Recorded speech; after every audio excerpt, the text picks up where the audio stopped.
بله، اسم ما زنبور است.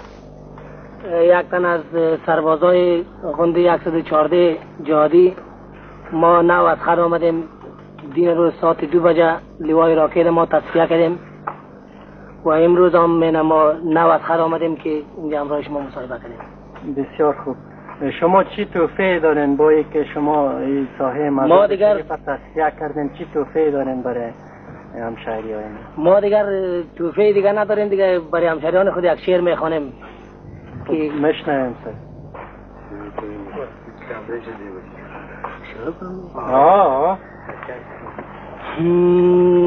گفت علیگانو عجب دورو آمده، علیگانو عجب دورو آمده، عجب دوروی در مو آمده، عجب دوروی در مو آمده.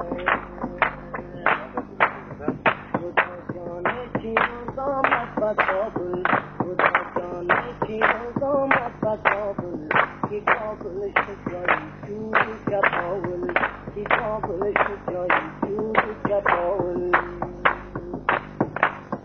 زی حفشار تا با کرغه تا با برچی، زی حفشار تا با کرغه تا با برچی، نه تلویزیون نه کالین مانده کابل، نه تلویزیون نه کالین مانده کابل.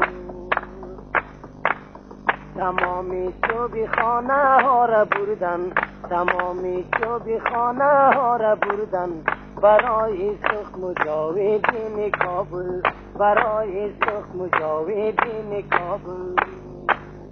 علیگانو عجب دورو آمده، علیگانو عجب دورو آمده، عجب دوروی در مو آمده، عجب دوروی در مو آمده.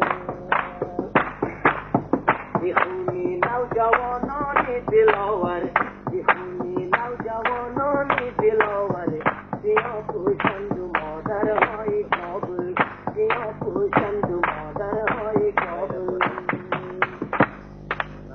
خداوندا ز طالبا چی گویم، خداوندا ز طالبا چی گویم، گرگی وحشی شده غمخوری کابل، گرگی وحشی شده غمخوری کابل.